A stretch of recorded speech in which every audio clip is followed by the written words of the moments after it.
Hey Trekkies, it's summer, and you know what that means. It's time for Creation Entertainment's Trek to Las Vegas 2025. This year, the convention has been expanded to a 5-day schedule, August 6th through the 10th at the Rio Las Vegas Hotel.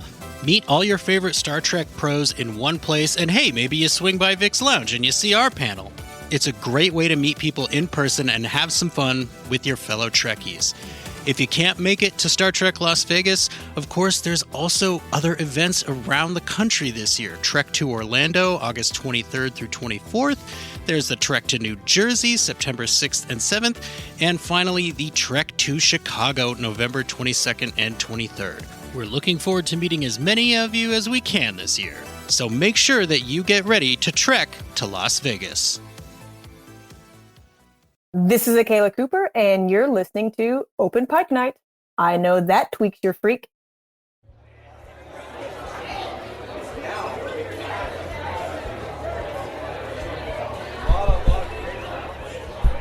Is this thing on? Hello, hello.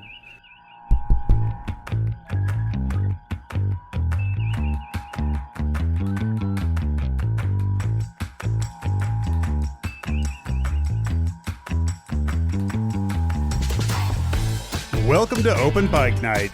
I'm your host, John T. Volz, here tonight with some amazing guests on stage and in the studio to have a conversation with the woman who brought us Ghosts of Illyria and the Elysian Kingdom. We have studied up on our horror film knowledge, explored the side of Marvel that Disney doesn't like to talk about, and tweaked our freaks as best we can. And our valued guests on the Open Pike Night Stage have come to show their amazing support. Joining me today are my co-hosts. The man who dreams of being a Captain Pike, but on his bad days is a Sir Ralph, host of Sudden But Inevitable, Jesse. That may be true, Producer John, but let me tell you, my freak has been permanently tweaked since I first saw the Elysian Kingdom and Ghosts of Illyria, so I am very excited to be here today.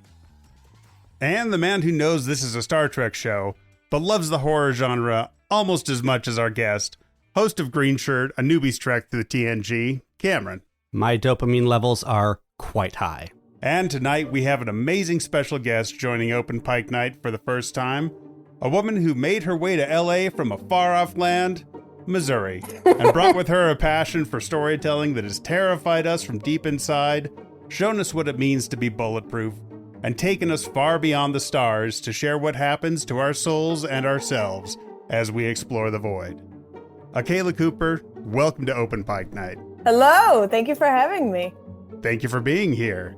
We've got some questions from our callers tonight, and we've got some questions from our host here in the studio. So right. I'm going to kick it over to Cam and talk about your early career. Yeah, let's go back, but let's start with the Elysian Kingdom, because watching it this last time, a line that jumped out to me was when Dr. Mbenga is telling his daughter Rukia that if she doesn't like the ending to her children's story, well, she can change it when she gets older. Is that why you became a writer? Was that semi-autobiographical in nature, that line? Where did your desire for writing come from? It is semi-autobiographical, and it's funny because that was a section that Onitra Johnson wrote, actually, initially, and then we put everything together and did passes. But yeah, when I saw that line, I was like, oh, she gets it, because I think that was part of her upbringing too. But I grew up in a Star Trek household. Between the two stars, we were Trek a little bit more than Wars. My father loved Star Wars, and I would say my mom did too. For both of them, that was a huge thing when they went out on a date in college to go see a little movie called Star Wars, and my mom was like, and then the ship just comes into frame, and it's so huge, and we hadn't seen anything like that, in our lives. And I'm like, I can imagine how fucking awesome that would be to see that for the first time at that age. But yeah, it's Star Trek was also a huge thing for my parents when they were younger, and then when the Next Generation came along, we watched that as a family. At some point, I got to be old enough to stay up and watch it. Initially, when it came on, I had a bedtime, and so I couldn't actually watch the show. But what I would do is crack my bedroom door and listen to the episodes. And then when it would repeat in summer and I didn't have a bedtime, I would stay up and watch it. It's that's what I was imagining, like actually on screen. And then a couple of years later in the 90s, Deep Space Nine came about, and I became a huge fan of Deep Space Nine and like Benjamin Sisko, because Benjamin Sisko looked like my dad. And as a young Black sci-fi fan, like seeing Black people thriving in the future was a huge, huge deal. And the fact that Sisko was a loving, caring father in that era of like, gangster rap and like Menace to Society, Juice, and those movies. Not to say anything's wrong with those movies, but it was a contrast that we had, and it was a big deal for me. And I remember, I think it was probably a Kai Wynn storyline, because like I just remember I love to hate that character. Oh yeah. And she was doing something, and I'm just like, why don't the characters do this? Like, why do they trust her? Why do they blah blah? I was bitching about something that had to do with whatever her storyline was. And my dad just like looked across the couch at me and he's like, you know what? When you're older, you can write it how you feel like. And I was just like, for me at the time, it's like my mom also knew I was into writing. Like I was writing short stories and stuff like that. My dad hadn't really said anything up until that point. And for me, I think I was probably like 11 or 12. So it's just like, he believes in me. Oh yeah, my dad believes in me. But the thing with fathers is they're never really going to say how they feel and what they mean. They'll find a way to like talk around it. But it's like, yeah, when you grow up, you'll write it how you want to write it. And that meant so much to me. So yeah, so for this episode, having a Black father tell his curious child who's into art and literature, that's like, just write the stories how you want to see them, like write what you want to see in the world. It was a huge deal. How did your parents react when you got a job writing Star Trek?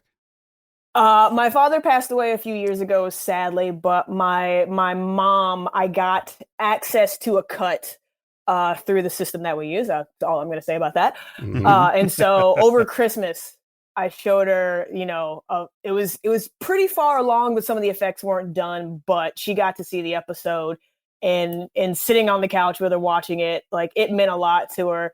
And I think I got some emotion. I'm not going to say my mom cried, because she's going to listen to this and then she's going to call me and she's like, I wasn't crying. What are you talking about? But the moment when Rukia as an adult says, Deborah and I have been, having such fun adventures. And he's like, you named the entity after your mother. Deborah is my mother's name. And also Ridley is my father's name. So okay. Like I got my parents' names in Star Trek canon. That is so cool. That's so cool. And the career goals. And the nebula is named after Onitra's daughter, correct? Yes, the Janisan Nebula. Oh, so okay, cool. all right. So cool. Also, I want to also toss, because a few people have noticed, but I don't think enough. But if you notice, speaking of DS9, the author of the Elysian Kingdom is Benny Russell. That was, I pitched that one day, and Bill Wolkoff, speaking of, was like, oh my God, yes. And I'm like, yeah, we got to do this, don't we? Well, that leads me to a question I was going to ask later, but who did write the Elysian Kingdom? When we see the flashes of the book, like who got to write that? Was that you or is that was like Onitra. A prop master? That was Onitra? Yeah. Awesome. Okay.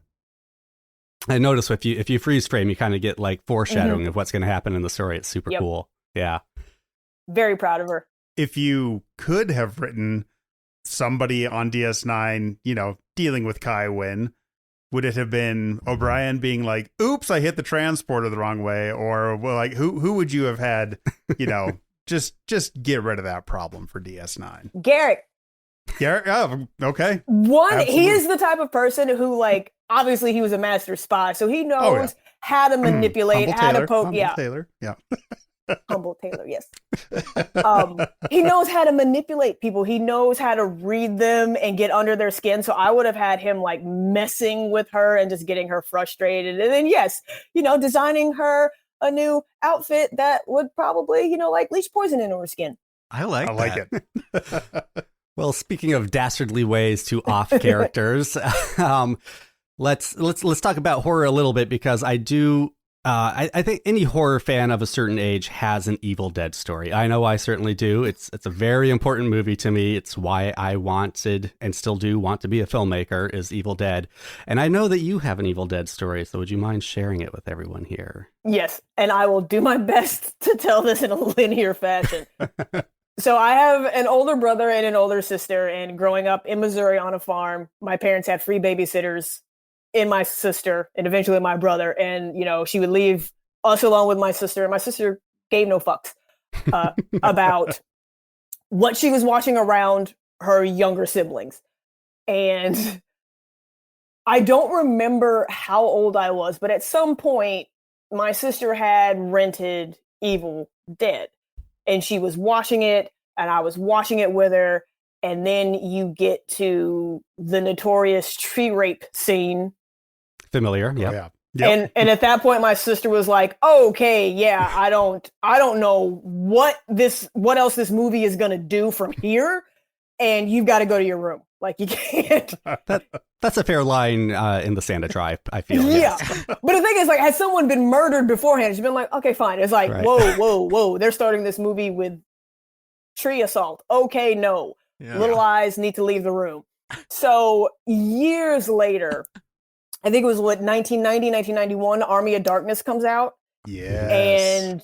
And we go to theaters. My mother and my father and I go to theaters to see Army of Darkness. And I fucking loved it. Yeah. Loved it.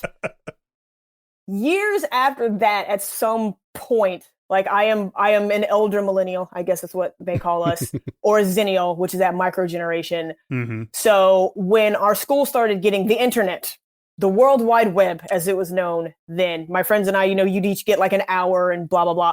So years after Army of Darkness has come out, I'm online looking up stuff on Army of Darkness, and lo and behold, it's part of a trilogy. And I'm like, wait, what? There are 2 more of these movies? Awesome! Evil Dead and Evil Dead 2. Hell yeah. So I rent it, and I'm watching it with my friend, my grade school BFF, Karen.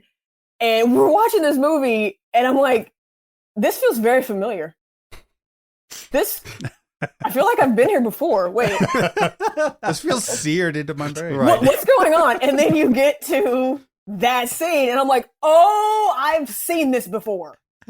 Okay. Buried under some scar tissue. Yes, it's like I've seen up until this point, haven't seen anything past it. I'm like, oh, and like puzzle pieces just clicking in my head. And I was like, oh yeah, this is why my sister said I couldn't see this. Yeah, she was right. But like fell in love with Evil Dead 1 and Evil Dead 2. Like I remember back when we had like the 3.5 floppy disks that were not floppy, like long time ago, kids, like there would be websites where you could download little like MIDI files and like clips of movies and like sounds and stuff like that. So like we would just download all of the sounds we could get from Evil Dead and Evil Dead 1 and just like make them like the sounds of our computer. So when I turned it on, my school computer would be like, "I'll swallow your soul." And someone made, because back with the old Windows, you could change all your icons, and someone had made an Evil Dead version that was like the chainsaws, the pointer, and like the Book of the Dead as icon. Oh man, I fell in love with the internet once I discovered that. Yeah. Oh yeah, no, it was just like it was the wild west of like, we can do what? Yeah, right. Cam and I are right in that same age group as you. It's like, oh yeah, hey, we have computers. Do whatever you want in school, kids. And the first thing we wanted to do with computers was watch this much of a movie on repeat and listen to the same amount on repeat. Like you get 2 seconds, maybe 3. Good enough. That hits me right in my heart. Like I had like, of course, Bruce kept groovy. I can't remember what I put that sound to, but I probably still have those just somewhere at home. Buried under something. But yeah, that is my Evil Dead story. I love those movies dearly. Hard agree. As a horror fan, I mean, at any time in the writer's room, I know writers probably don't have a lot of say in casting, but were you ever fighting to bring Jeffrey Combs into the Strange New Worlds universe? When are we going to get the great Combs back? That was, casting was, Henry Alonso Myers and Akiva for the most part. Like, we would find out afterwards, people who had been cast. But I would love to see him in Star Trek again. Like, he is that guy. Oh, and I loved Wynn, like the... Wayun, yeah. Too many W names. Yeah, he was so good. And he did so many characters on Star Trek. So many, yeah. but who hasn't done any Star Trek characters is Bruce Campbell. What kind of Star Trek character would you write for him if given the chance? Ooh. I'd make him some kind of admiral. Right, that's Like- my go-to. man. I'm Admiral. Yeah, just like a Ronnie Cox kind of admiral who is like a thorn in everyone's side. Would be so good. Yeah, I've always kind of seen him as like a Harry Mudd or outrageous Okana type of like lovable scoundrel type, which is, I mean, that's his bread and That's butter, his right? thing, So it's yeah, not yeah, a stretch. yeah, It's not like- a stretch, but Just absolutely failing upwards again and again until he's an admiral. I want to see Bruce Campbell play someone with power Yeah. yes, that's true. That's true. and the arrogance that comes with that power. I think it'd be fun. Well, that's why you're the writer. Let's go ahead and hear from Jesse Blanchard's clip. Okay, I have a two-part question. Working for a director like James Wan, was there any sequence or aspect of the story that you thought to yourself, oh my God, I can't wait to see what he does with this. I have to write this specifically for him or in this specific way, or this idea is just going to be so perfect for him? And the second part of the question is, was there anything for you that went in the opposite direction? Perhaps an aspect of the story or a sequence or a character, etc., that you thought might give him an opportunity to stretch his wings in a direction that you hadn't seen before? Thanks so much. So the first part of that question, what was I excited to write? It was the prison reveal. It was the prison reveal because like I'd met with James and Ingrid Bisu, who had actually come up with the idea, and we all got along, and like I was familiar with what, you know, fetus and fetu and all that stuff was, and so it was like an easy shorthand because I didn't have to like really learn or research anything that Ingrid had. But when they told me like Act 3, because James and Ingrid had written like a quick treatment about all like the major beats they wanted to hit, and then it was the reveal, you know, like Gabriel comes out of the back of Madison's skull and all hell breaks loose. And I am a fan of all hell breaking loose. Like I just love it when the pretense is gone, the gloves are off, all the characters are on the same page, they understand what's going on, and it's batshit crazy. And so yeah, the prison scene, which I've said before, but I think like knowing that James was going to direct it, I basically like set up the pieces, and then just for the action, it's like now that Gabriel is unleashed, it becomes a hurricane of blood and guts. That's all you had to write. And that's what, yeah. We should probably say this is for Malignant. I don't think that was mentioned in the question, but we're talking about Malignant at this point, which, yes, I just watched the other day and is bonkers. Mission accomplished on that. And for the second one, did I write something to challenge him? No, it's James Wan. When it comes to horror, you know, you sit back and you take the lessons. Well, Akela, you and I actually share a credit. I was an extra on 2 episodes of Grimm in season 4. Yes, I was a cop blood splatter analyst in the background. You could see me though. You could better believe I paused it. So being a Portlander, I have to ask, you know, what was it like working on Grimm? And did the writers ever get to come up to Portland since it was both shot and took place here, or was it all just kind of like long distance research?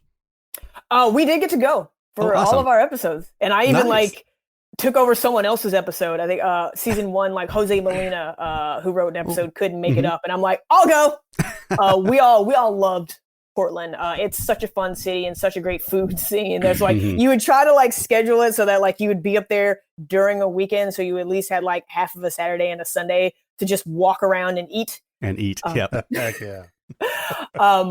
But Grimm, it was fun, and it was a lesson in like taking, you know, pre-existing IP essentially, and crafting that into a new modernized story. So that was like, I want to say 44 episode lesson of how to do that, which now knowing where we are, where everyone is obsessed with IP, it's like, yeah, I've had practice in like reading this and like taking a look at it and like, how does this now translate to a visual medium? So that's probably like one of the bigger takeaways outside of like Portland is fucking awesome and it's got like a great food scene. And I enjoyed going to all the craft beer places. There's a few of them. One or two. Oh yeah. Yeah. Well, you were recently listed as one of Variety's top 10 screenwriters to watch. Does that make you paranoid at all? Or more really, does it, it's got to kind of be a range of emotions. Do you feel more like vindicated and full of confidence, or does it add some pressure that like now you are being watched and have to live up? It was nice to be recognized. I will say that.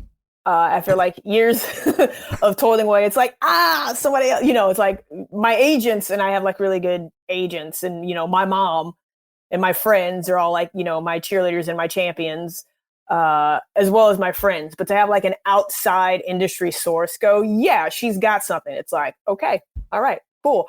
That will, push away my imposter syndrome for about 10 minutes. And then I'm going to start writing something else, and it's just going to come roaring right back. But that's okay. That's okay. A good 10 minutes. Yeah. It is. It is. All right. Well, yeah, John, you want to take over some more Star Trek focused questions? Yeah. So I'm going to talk more about entering Star Trek, just the overall, like you said, existing IP. And it's not just Star Trek for you. Like, what does it feel like to be told you have access to Uhura or Spock or Tron, T'Challa, Luke Cage, characters with just long time histories, and knowing that your name's now going to be attached to them forever? It's thrilling. It really is. As a kid who grew up in a small Missouri town of less than 30,000 people, I always dreamed of being here, but like dreams feel so far away when you're a child. And the fact that I am here, that thought humbles me every day. That I made it out of that town, and not only did I get here, but I am working. I've made a living off of doing something that I love, and then being a part of TV shows that shaped my imagination and my understanding of, what was possible, also like blows me away, and I don't take it for granted. My father was a Marvel guy, so like he had a lot of Marvel comics, and I'm a Marvel kid. Like, I understand DC, but that was mostly because of like the Fox cartoons. I didn't really read DC comics, but Marvel, man, like, especially having that connection with my dad when I got on Luke Cage, it's like, I'm part of the Marvel family. And so it's thrilling, because like every time we would go see like a Marvel movie and the thing would come up, and like, I'm part of that. Technically, the Netflix shows didn't necessarily cross over, but still, I have Marvel in my credit. So yeah, it's humbling and wonderful all at the same time. I will say personally, I appreciate that in Soliloquy of Chaos alone, you have more bloodshed than the entire Marvel Cinematic Universe combined. So we all split up and watched. I got to rewatch your 4 episodes of Luke Cage. I watched it when it aired, or streamed, released, and just watching those 4, I really enjoyed like seeing a strange rapid evolution of shades. Like just in those 4 episodes, like, wow, these are actually pretty shades heavy, important episodes, but they're also, you got to write some amazing parts of that series. Thank you. Very important parts, and the Danny Rand episode. So yeah, like I remember being in the room for season 1 for the Cottonmouth episode, which we are notorious because, we killed off Mahershala Ali, who is lovely, absolutely lovely, wonderful person, wonderful actor. I am happy for all of his success, especially now that I can say I've written for a 2-time Oscar winner. And, it was, we had an overall idea, and like Cheo Hodari Coker, who created the series, is like, he's a music guy. He came up like as a music journalist. So it's like, he knows around, I wouldn't say around that area, but like he kind of had an idea of what he wanted for Cottonmouth, but like we still needed that backstory. And it's honestly one of my proudest moments in a writer's room, where I was just like, well, what if he's, not a failed musician, but like he had talent, but their aunt preferred Mariah. And so that's why he owns the club. That's why he can play music. It's like, he is a dream deferred, something to that effect. And Cheo was just like, oh my God, that's so good. That's it. That's it. Like, that's his backstory. And I'm just like, yay. Oh yeah. Watching her only give any kind of actual affection when he literally has blood on his hands. It's like, okay, yeah, this poor guy. Because it's just like in the room, it's like, okay, so why do they resent each other? What's that story? And it's like, to him, his cousin took his dream. Like, he had talent. I don't even know if she has political talent, but like outside of, like studying. And so it was one of those moments where, like, as a writer, like, you pitch something and then everyone has that reaction because everything just clicks into place for everyone. It's like, oh yes, this makes sense. This is the backstory. And getting to write that and being on set, I will say, in the scene, spoiler alert for that show, when after Mariah has killed Cottonmouth and Shades walks in, like, I was on set for that, and I just remember watching the wide and just going, are they feeling each other? What is Theo doing? Yeah, was it because it wasn't scripted? Oh, really? With that much, okay. It was not. It was supposed to be him coming in very businesslike. We have to clean this up. Get your shit together. But the more takes they did, and I'm just like texting Cheo, it's like, you need to watch these dailies. Yeah. there is huge chemistry here, and it's over a dead body, and I'm not certain what's going on. But that's the fun of filmmaking, is those things really you never is. expect. It's those moments between actors where you're like, I did not write this, but I'm loving what's happening. Yeah. And like your moments of comedy in each of those episodes too. The Method Man scene, the old lady hitting on Luke Cage while he's giving her his number. The reaction after Shades shoots the three guys in the furniture store and the other guy is like, what the hell? Yeah. Why did that just happen? I appreciated that you keep those in there because it shows in Strange New Worlds as well. So yeah, it was just fantastic. I'm like, oh, she wrote some of my favorite hilarious moments in this series. That's awesome. Thank you. Yeah. I mean, my favorites, like, we all loved writing for Turk. Yeah, and you had your classic oops, I broke your expensive thing to interrogate you scene. I'm not being a dick by saying, like, when Iron Fist came out, it went over about as well as a lead balloon. Yeah. So when we started season 2 and there was like, you know what, we should do an Iron Fist Power Man crossover. And I was like, okay, sure, have fun with that. And then we kept talking about it. And then it was like, okay, Akela, you're writing the Iron Man, the Power Man Iron Fist crossover episode. And it's like, wait, what? No, I didn't mean for me. I meant for somebody. Why are you doing this? And like, Cheo knew, I guess I would do a good job with it. But yeah, initially I was just like, oh man, you guys, really? You're going to do this to me? You're going to do me like this? Oh, yeah. But it actually turned out well. It did. I did enjoy the episode. It was just like, wow, this is a little tonally different than the other three she got to write. As far as Star Trek, and you mentioned TNG and DS9, like, which one would you call your home Trek series? Like, which is the one that is your Star Trek? TNG. Yeah. TNG, if only because like that had, back then TV was pretty much like it wasn't as serialized as it was today, or even like as serialized as DS9 kind of became. So it was like, you'd have your little one-off adventure episode, and then, they'd forget everything that happened to them, no matter the trauma. I just watched The Inner Light for the first time. Oh, so, yes. I understand. I call it the Picard flute episode, but... Oh, yeah. It happens to all of it. Like, yeah. And then the next episode, he's fine. So when they introduced the Borg, and then I think it was like season 3, Mm-hmm. when, they had like Picard get kidnapped and turned into a Borg, and you see him as a Borg, and he's like, my name is Locutus. I'm just like... I remember like looking at the clock. I'm like, they can't wrap this up. This isn't going to happen. What is happening? Like, what is going on? And then it's like, resistance is futile. And then you have that close up on Riker, and he's like, Mr. Worf, fire. And then it's to be continued. And I'm just like, son of a... I can't curse around my parents. No. Because like that was, I think it was like April or May, and I'm a person who loved summer because summer meant no school. I was not a fan of school, and now I'm like, I gotta wait till I'm back in school. Yep. Before I find out you're making me wish my summer away, so that I can see the conclusion to this. You assholes, but But clearly, I was thinking about it all summer. I'm just like, how are they going to get out of this? What are they going to do? Is Picard coming back? Like, is Riker going to be the new captain? Yeah, it was just like, it was the first TV show that affected me in that way. That it's like, yes, I want to do this to people someday. Well, I mean, the other people who were wondering how he was going to get out of that, I guess, was the writer of the season 4 premiere, because they didn't write the ending. So as a writer, like, is that just instant panic even thinking about that? Kind of, but we have a phrase in writers' rooms where it's like, that's a future us problem.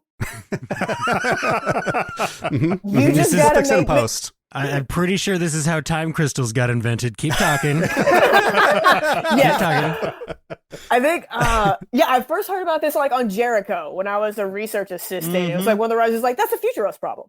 Meaning like that was season 2. And I think it was because like he was only there for season 1. So he wasn't even talking about himself. He wasn't one of the us. No. But yeah, you just want to craft like the best season possible. And obviously now we're in like the streaming era where a lot of times like you gotta give a hook. You have to have like that thing that brings them back. But yeah, it's like, once you get into a room and hopefully either you as a showrunner or your showrunner has like brought together a great team, then you just have fun figuring out how to get yourselves out of the corner that you painted yourself into. Well, speaking of TNG, my other podcast is a TNG watch. So I'm watching TNG for the first time. I missed out as a kid. And coincidentally, the week Elysian Kingdom aired and I watched that was the same week I watched Imaginary Friend, which is an episode where the Enterprise gets stuck in a nebula and energy beings create the or manifest the imagination of a lonely girl. Mm-hmm. And so I immediately like headcanoned, these are the same species. Did anyone know? It sounds like you're aware of the episode. Was that an inspiration or did people notice afterwards? Can we put to rest that these are the same species? I'm going to leave that up to fans and right. The writers of the upcoming season if they want to pull that in there. I remember when we pitched it, I specifically said it's Q-like because Q is my favorite TNG character. Mm-hmm. Love me some John DeLance.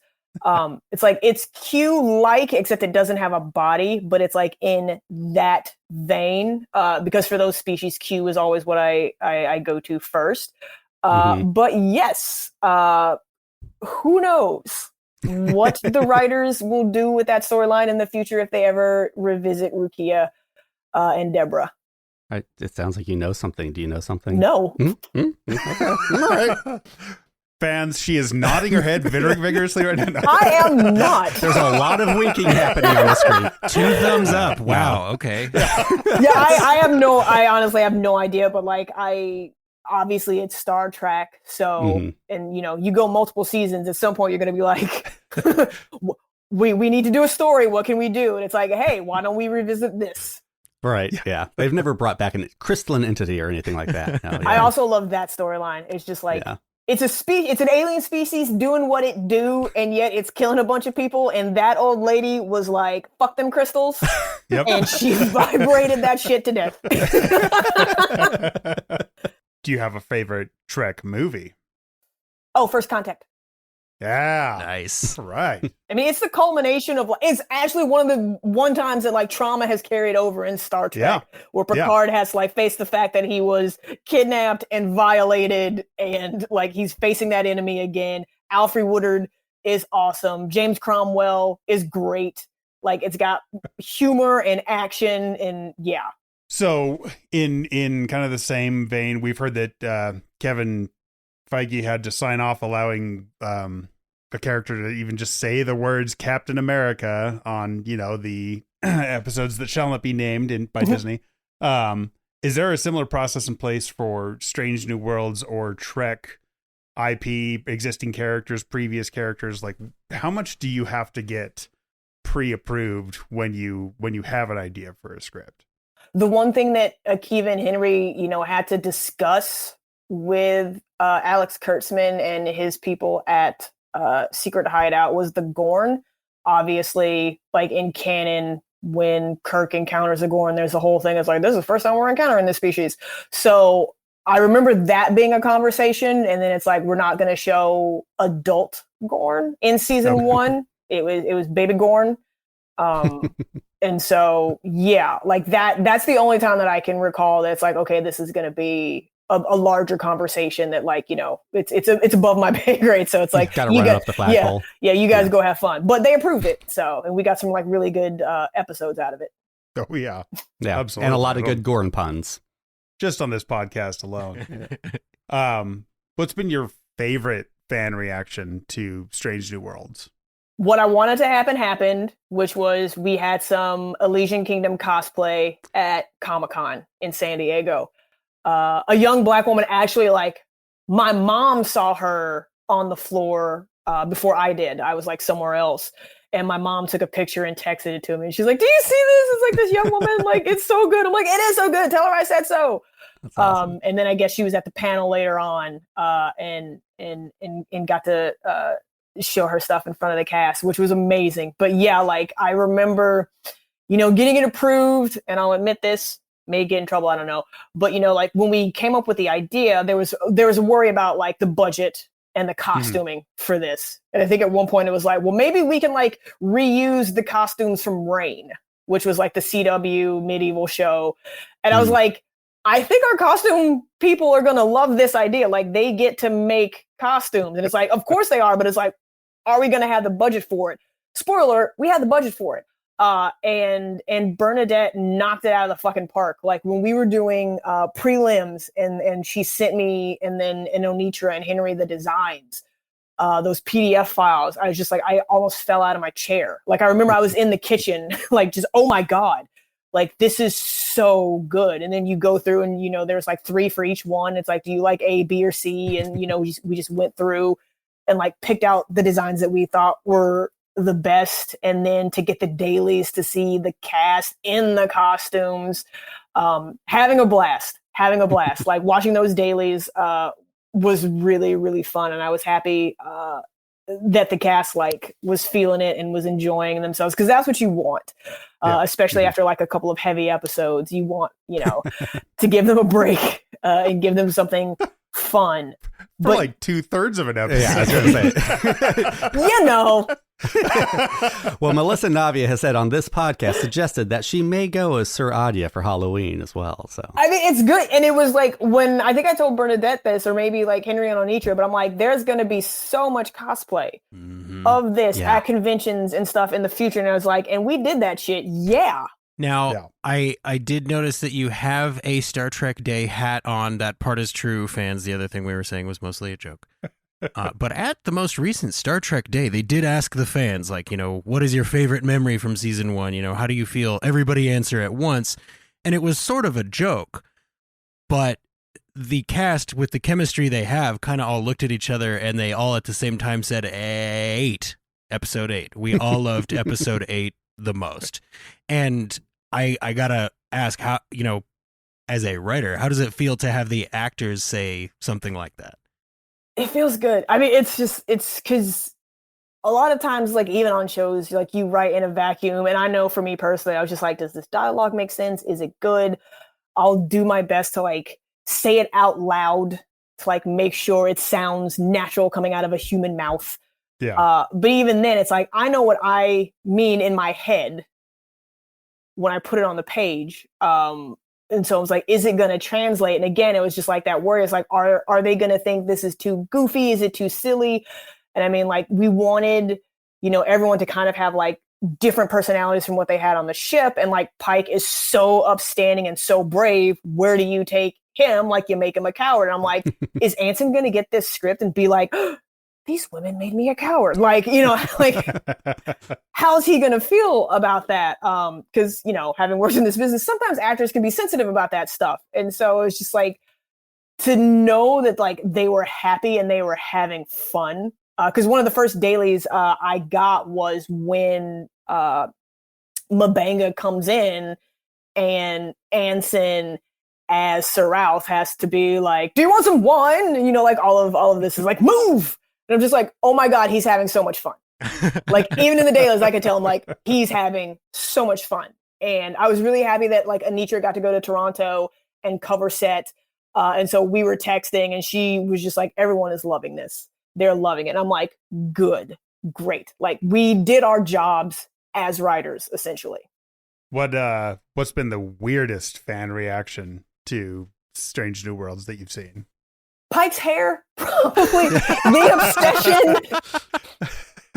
with his do, but How can you not be obsessed with it? It's its own character. Because I think, by episode 3, I'm like, what are all of these memes about his? Oh, it just kept getting taller for those. Who was in control? The man with the hair. I don't know, but I think it was like the weirdest thing that people fixated on. But again, yes, it's like, yes, his quaff is growing. And it was also the funnest thing. It's like, all right, fans, I see you. Yeah. There's so much fan art about the hair. In the writer's room, who would you say is the biggest Trekkie? Oh, without a doubt, Kristen Beyer. She's written novels, so yeah, she is like the expert on all things the original series in TNG. So like she was like a walking, talking Star Trek Bible for all of us. So yeah, no one's topping that. Excellent. And I asked Bill a question that he didn't really answer, but I figure since we're just gonna be talking to more and more writers, who's your favorite character to write for? Oh, I guess Captain Pike. He is fun, but then again, I will say this because like Elysian Kingdom wasn't the first thing I pitched that took Pike out of his comfort zone. So whenever we would like, obviously not all of these storylines made it into season 1, but there were attempts on my behalf through various means to like kind of loosen Pike up, and just writing that character like that was a lot of fun. Do you like writing speeches or? No, I don't. No, okay, so not that part of Pike. No. We do have another clip here from one of our previous guest hosts and regular caller, Michelle. Hey, Open Pike Night. I really enjoyed your interview with Bill Wilkoff last time and getting a little bit of a peek behind the curtain of the Strange New Worlds writer's room, and I'm so excited we get to continue that this week with Akela Cooper. Akela, thank you so much for coming on here and sharing with fans. You co-wrote one of my favorite episodes, The Elysian Kingdom. I love the fantastical nature of this episode, the humor that harkens back to classic Trek, and the heart of it, the way that it's rooted in character, particularly wrapping up Mbenga's story arc with his daughter in a satisfying, albeit bittersweet way. So thank you for that episode. I guess my question is, how did you decide which characters were going to play the roles in the book? I love the way this was cast. I love the way some characters are playing against type, like Pike, while others, like Ortegas, are in roles that I could totally see her in. So I just was curious about that. And then finally, I usually make a Crusher connection on Open Pike Night because I love the character of Beverly Crusher from The Next Generation. And I guess the Crusher connection really is just women in Trek.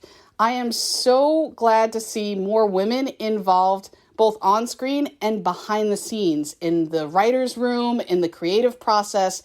And I thank you so much for being a part of that, because we certainly need more women's voices in Star Trek. And it's just great to see. So thank you so much for all you're doing and for coming on. Live long and prosper. So initially it's like the basics. It's like, okay, we have these archetype fairy tale characters. Who is the opposite of that? Like, when you have these episodes, you want to see the characters play against type as much as possible. So you kind of like start from the top down. It's like, as I said, Pike is, noble and brave. He's going to be the coward. Uhura, who I think had been like a while since she was like prominently featured in an episode. It's like, she's nice and kind of naive because she's like a cadet at this point. It's like evil queen. Like, who knows all, sees all, and dominates all. Spock, wizard. It's like, at that point, it's just like, what look, I think, did we want to have for Spock? Not necessarily, it's like he's going to be emotional, because obviously with a Vulcan, it's like, yes, emotions, but it's like, but what if he looked like a wizard?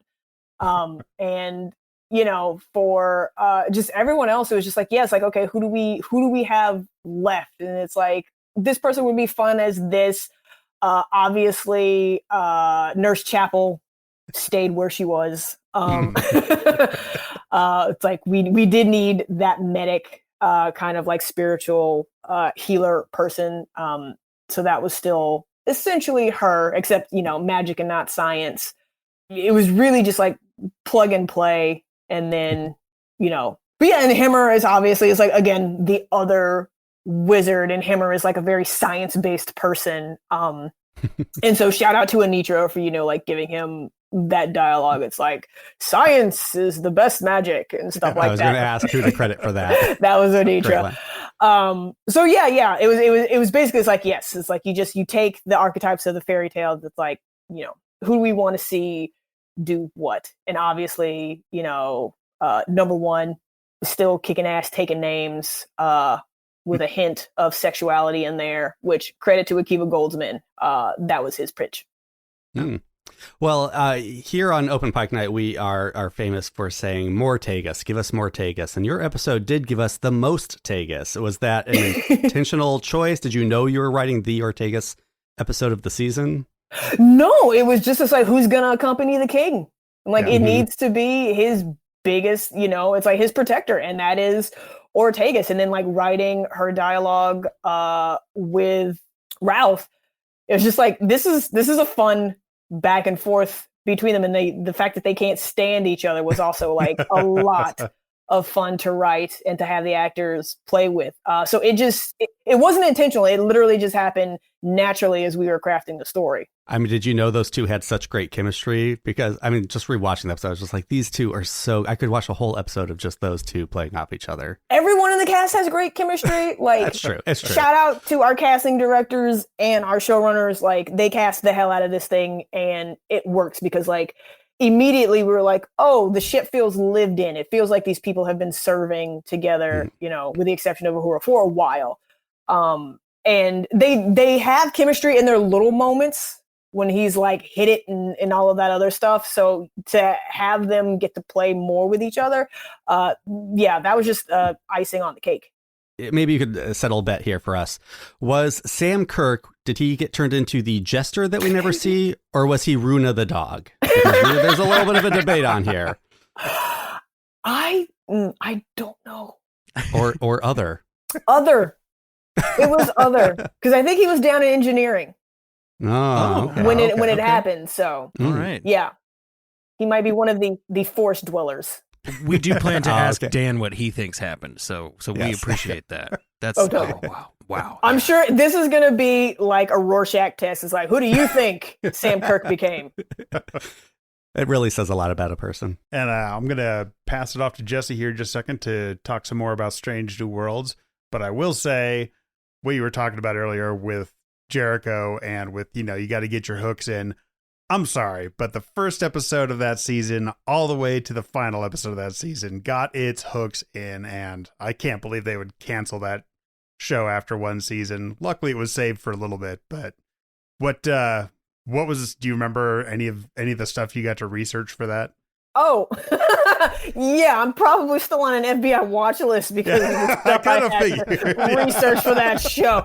I think I can do like a Freedom of Information Act and like request what the FBI has on me. So I need to do that at some point. But it was like simple stuff is like, how long does it take Fallout to travel depending on where the bomb is? And I was like, okay, well, how many megatons are we talking about, you guys? And they're like, how many megatons do we need? It's like stuff like that. There was the episode, and forgive me, like it's been a while. Yeah. Sprague Graydon's character, like they're trying to like get gas from the gas station, and it's raining and it's like rain is coming. The writers knew they needed it to be dangerous. And so they turned to me and it was like, okay, find a way to make it like dangerous. And so I ended up actually like talking to my mom, who then connected me to the guy who owns our local gas station in Missouri. And I'm like, hypothetically, if one were to need to, siphon gas out of the pump in the ground, like one, how would they do that? And two, how would that be dangerous? And he, like a lot of times I discovered in my research that a lot of people are like, ooh, this is going to be for a TV show. That's great. and were happy to talk to me. Other times people were like, how much are you going to pay me? And I'm like, I'm the research assistant, nothing. But he walked me through it, and I like came up with a situation where it's like, okay, so like if it's been in there a while, it's going to be pressure, and like when you open it, it's going to be gas, and like actually like the fumes are more dangerous than the liquid itself. So like if there's any kind of spark or whatever, it's going to blow up and blah blah blah blah blah blah blah. And so like I helped them craft that scenario in the episode. Also, like when we did the flashback episode of Lenny James's character, like I had to figure out how long it takes to drive from DC to Kansas, like how many hours, so they could space that out. Basically, it was like it was a lot. It was a lot. And I made like, thankfully the WGA has like, I think they still have it, but they had like this portal where you could reach out to them. And it's like, hey, I need to talk to someone from the CIA, or I need to talk to someone in the Air Force. Again, about hypotheticals. And they connected me. So I remember like a nice gentleman, I think from the Navy, like talked me through like counter strikes and all this other stuff. But there were times where I had to like look up things on, I think it was before Google. So it's probably like Yelp and Ask Jeeves and stuff like that. But it's just like, you guys. And I think this was also before like I either knew that I could do like the hidden search engine feature, or it wasn't a thing. I don't think it was a thing at that point. And so it's just like, you guys. There weren't enough husbands looking up porn yet to demand that feature. Your search history just like nuke an American city. Okay, nuke 23 American cities. It's like, how many megatons would one need to take out the city of Denver, Colorado? And then at one point, one of the writers was like, hey, do you think you could give me a copy of the Anarchist Cookbook? And I'm like, probably. And then one of the guys, I remember one of the guys on crew, I was like bringing it up with him, and he was just like, do not use a credit card when you buy that book. Use cash. And I'm like, okay. You'll go on a list. You do, yes. It's like, oh fuck. And I'm like, dude, I'm probably already on a list. Like we're 10 episodes into the series. But yeah, it's basically whatever the writers needed, like what ammo goes with what gun, or what gun would like, someone airdrop if for militia. That was the other thing, is like, how do you make homemade mortars to attack the town next door? Apparently I need to watch the show. Jericho's really good. It's been on my list. It's just, it's a long list. Yeah, it was the thing. But I learned a lot on that show. Like as my first TV show, it was a great education because the writer's room, the sets, and post were all in the same area. I'm immensely jealous that was your first TV show. That's really cool. So, all right, Jesse, I'll let you carry on with Star Trek.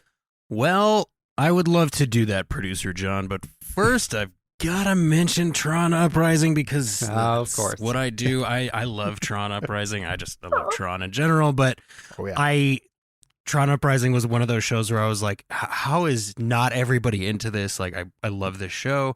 And then it got canceled, and just to be that guy, my other podcast is about shows that got canceled too soon. So we haven't got to Tron yet, but it is on the block. So I did notice that Tron is your first writing credit, and I have to ask, did you see any parallels between yourself and Onitra Johnson with respect to your experience writing for Tron and her experience writing with you on Strange New Worlds, both of those having been your first writing credits respectively? Well, first of all, shout out to Bill Wolkoff, who I co-wrote 103 with. Like, he was actually one of the co-showrunners of Tron Uprising, I believe, at the time. So, like, I ended up, like, meeting with him and, like, pitching and then developing the episode with him and another gentleman whose name escapes me now. Andrew, I think. It'll come to me at 3 a.m. and I'll be like, ah, shit. But it was, as far as the first experience, it was fun. It was animated as well, so that was the thing. Is like learning is like they're not too dissimilar scripts, but like you also have to make sure you're telling the animators what you're seeing. Otherwise, when they get the script, if they don't know, they might fill in the blanks. And since it's in a a foreign location, you don't necessarily want them filling in blanks of things in scenes. So but yeah, it was just that I was nervous because like it's my first script and you want to get it right and you want to impress people because I'm like, if I get this right, maybe will, you know, like bring me back and have me write another one, because that entire show, I think, except for Bill and the other writer, was all freelance. So they were just bringing in other writers. But it was mostly for that experience. It was like I wrote my draft and then I turned it in, and I don't remember getting notes necessarily. I think it was like just Bill and the other guy on the staff like took over from there, and they kind of just like disappeared into the ether. And then I think like 3 years later, it aired. It's like, oh yay! And then you look and it's like, yep, that's some of my stuff. But like I think between like me turning in my draft and it airing, like a lot of stuff had changed, but the overall plot was like still the same. So there was a lot of that, and I was really, really happy that like I got to write for Bruce Boxleitner, who was the original Tron. I'm like, he's gonna be in this episode, because also a huge Babylon 5 fan. Yeah.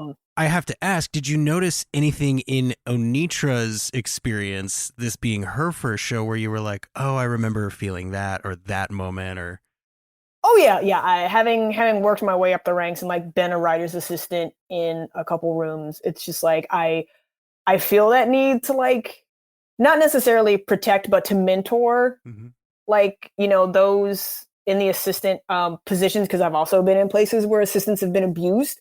And this was not the case here, but it's just like, yes. And I obviously, it's like Onitra is another young Black woman. So it's just like, good for you for getting in the room. That's the important thing. And I wanted to see her grow and help her thrive. And so like, and it wasn't just myself. It was like, we had a really good writer's room who was like very supportive and encouraging, and like encouraged her to pitch when she had ideas and she had input, and she was a great addition to the room. And I'm like, I remember being in that position, and I remember, I won't say the show, but like back in the day, kids, when you had like long episode orders, usually 2 episodes were mandatory to be freelance episodes. And they would usually give those to the assistants to, you know, help get them started and also get them a nice paycheck. That helps, because assistants, you know, made little then and they make comparatively less now with like inflation and all of that. And so just watching her, I was just like, you know what? It's like, I want to give her the shot that I didn't have, because when I was a writer's assistant, the first freelance went to the writer's assistant. And then I was like, am I gonna get the next one as the secondary assistant? And it was like, no, they gave the second freelance to an already established writer.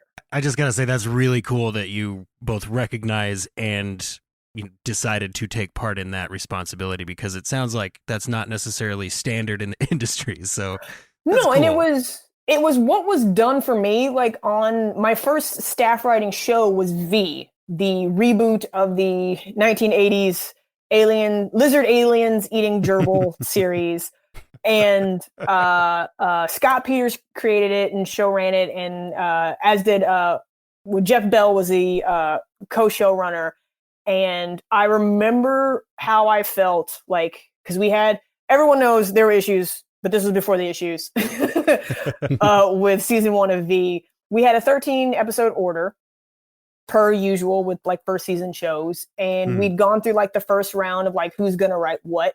And we were coming back around. It's like, okay, the back episodes, and Jeff Bell was slated to write episode 13, which is going to be like the cliffhanger, like the mid-season thing. And we were in the writer's room, and Jeff was assigning like the back episodes. And he's like, okay, episode 13 is going to be me and Akela. And I was a staff writer at the time, and he was a showrunner. And I was just like, oh my God. And obviously it was like, oh my God, I have to co-write an episode with my showrunner. Oh no. But like, yes, oh God.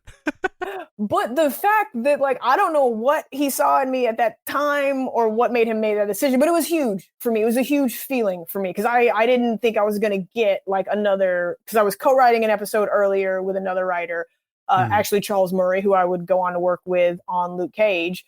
And then I thought I was just going to get half an episode in, season 1. And then lo and behold, like, no, I'm going to get to co-write the mid-season finale with our showrunner. That ended up not happening for various reasons. That show was a train that went off the tracks, that went off a cliff into a ravine and then crushed Thelma and Louise. but later on, I'd worked my way up a little bit, found myself on Luke Cage, working with Charles Murray. I was supposed to get one episode, season 1. That was episode 7. And then Charles was writing episode 12. And he called me. He's like, hey, I want to write 12 with you. I'm like, oh, okay, awesome. Yay. And so I believe it was episode 12. Like, that's how I got my name on episode 12. So I had upper level writers who looked out for me in the ways that they could, and helped me in that way. So when it came around, it was like I was going to write episode 8 of season 1 of Strange New Worlds. I reached out to Akiva Goldsman and Henry Alonso Myers, and I'm like, hey, we should bring Onitra in on this. Like, I don't mind sharing an episode with her. And one of the highlights of my career thus far is like calling her with Henry and telling her that she was going to be co-writing the episode with me. And like, maybe you guys will interview her and like, she can tell you that side of the story, but like, it was a joy to be able to pay that forward. There is a contingent of, I will air quotes this, fans on the internet who are like, you know, Star Trek doesn't care about us and the people making Star Trek don't care about us. They're there to do a job and make money. And I'm one of those people that's like, no, those are real people and they care about stuff and they have hearts and minds and they're using those things constantly. So this is another thing that I'm so excited to be able to stick in that craw. Actually, you found me out. I am a lizard who eats gerbils. You should see the pile of money Akela is sitting on for this interview. It's obscene, you guys, but we figured we wouldn't mention it since it's audio only. So yeah, fandom today that's a whole discussion. It truly is, and we've already used a chunk of your time, so we don't want to necessarily jump into that. But in your Tron Uprising episode, we both know how this ends. Mara is finally given a chance to prove that she is just as capable as anyone else in this shop, while Abel and Tron discuss the human cost of acting from a place of relative privilege. Both your Tron episode and your Star Trek stories feature strong women and people of color at their centers, as well as a noticeable parallel of privilege breeding complacency. What do you think is a good way for those in a place of privilege to actively avoid that complacency?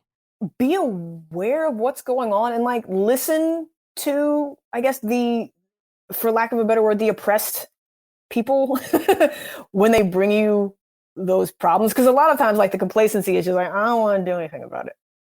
I'm comfortable in my life. The status quo is working for me. If I disrupt the status quo, I disrupt my comfort. It's like, yeah, sometimes you have to. And like, you making life better for someone else doesn't necessarily take anything away from your life. So I guess it's like when you see something, do something, I would say is probably like my advice. And don't expect anything in return when you do something, just do it to help. But I know in this day and age, it's like, yeah, we clearly have to work through like selfishness issues in this country. Like individualism, I get it. That's what this country was founded on.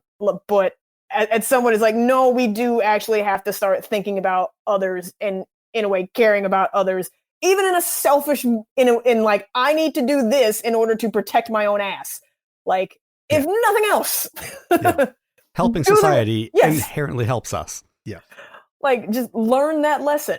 I gotta say, it feels like the creative energy in general, just surrounding Strange New Worlds, is similar to that. We've gotten kind of similar answers around similar topics from some of the other interviews that we've had. And to hear so many of the chief creatives behind what we love really embody the ideals of the show is deeply meaningful. And here's the thing that you're about to learn. Sometimes I don't ask a question. I just give a compliment and say thank you. So thank you.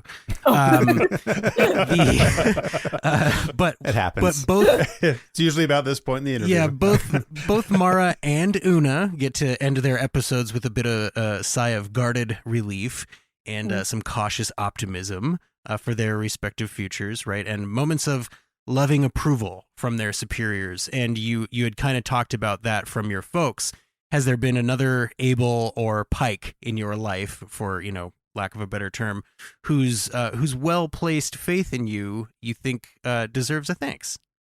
Oh, so many people, but shout out first and foremost, Charles Murray, who I met him way early on in my career, thanks to another Abel / mentor in my life, Carol Kirshner, who runs the CBS Writers Workshop, who took me under her wing.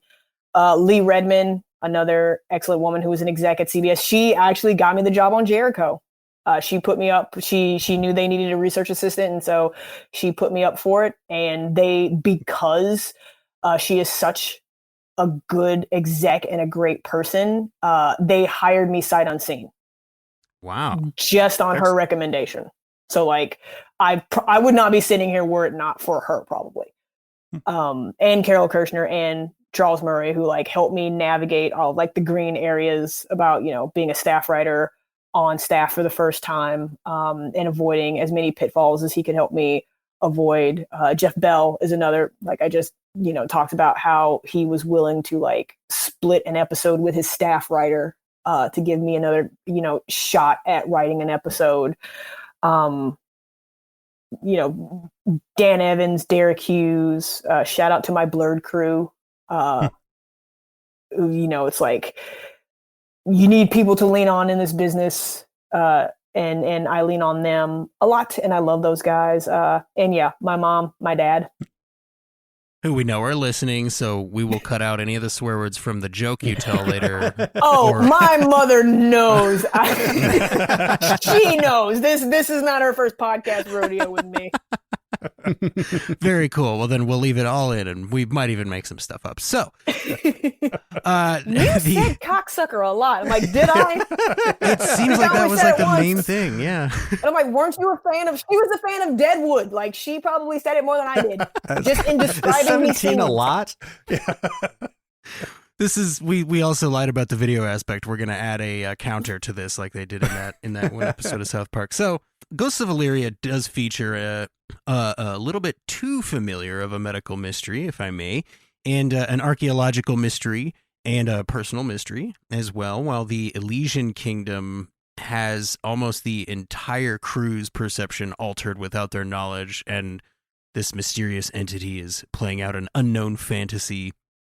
Why do you think that you tend to gravitate toward mystery so much as a storyteller?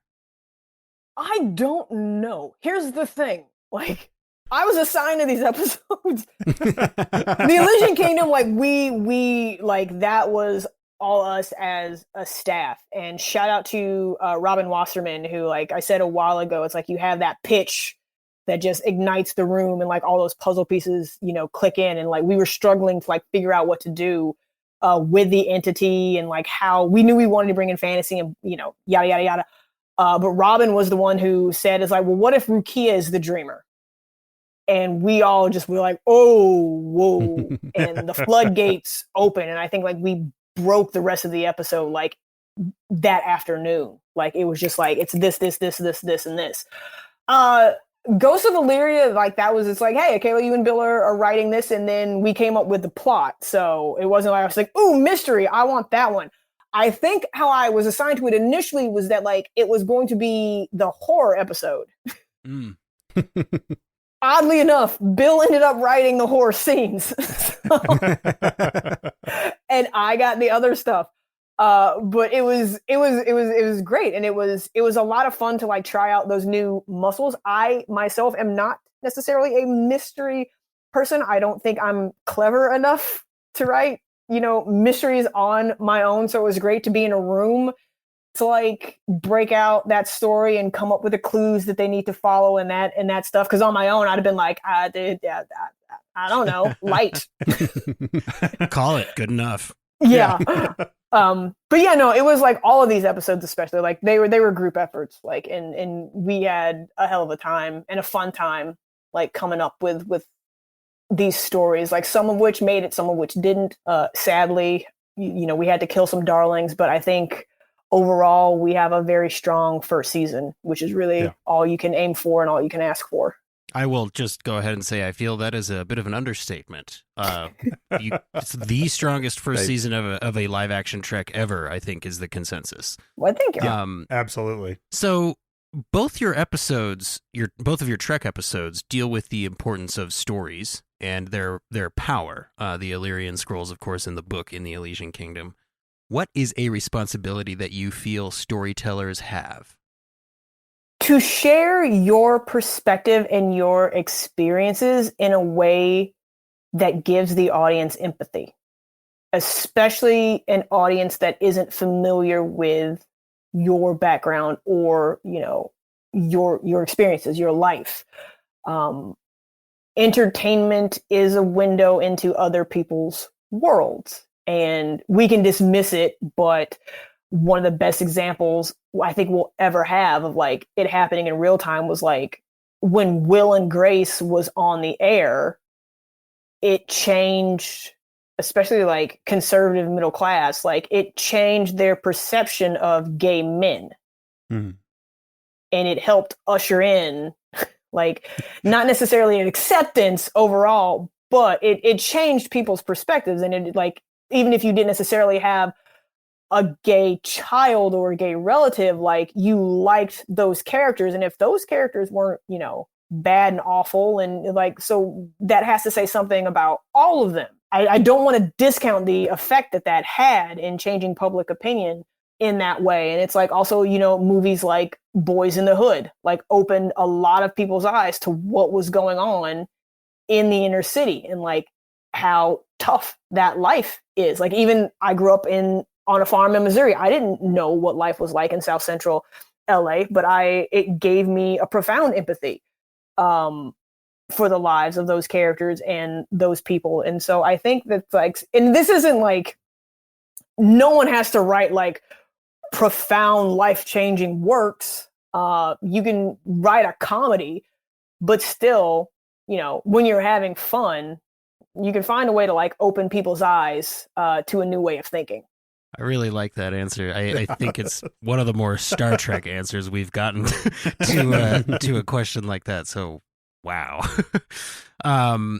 You did mention our mutual friend, Bill Wolkoff. We just have to say we had so much fun talking to Bill here at Open Pike Night, and we feel like Bill has given us a new level of confidence that we are going to use to contact basically everyone involved with the entire show. So if you're listening out there, just be They're ready. Coming for you. Yeah. So Ghosts of Illyria, though, and the Elysian Kingdom both feature instances of an unknown being as a benevolent healing force. And I bring up Bill because this is a similar question that I asked him, but why do you think that creative professionals seem so willing to embrace the unknown rather than fear it?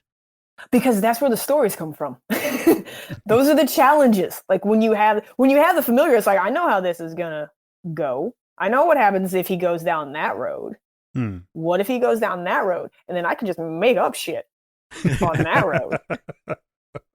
It can be fun shit. It can be scary shit. It's whatever I'm feeling shit. For the unknown, it's possibilities. And when it's unknown, you have endless possibilities. So as a writer, it's just like, yeah, like basically the unknown is a playground. And I get to pick the equipment and the toys. To be fair, you also do a lot of horror which shows the unknown in sometimes not so benevolent ways. Yeah. But we do have a very, I assume, another excellent, insightful call here from our friend Abby. If you wouldn't mind queuing that up, Producer John. Hey, Open Pike and Miss Cooper.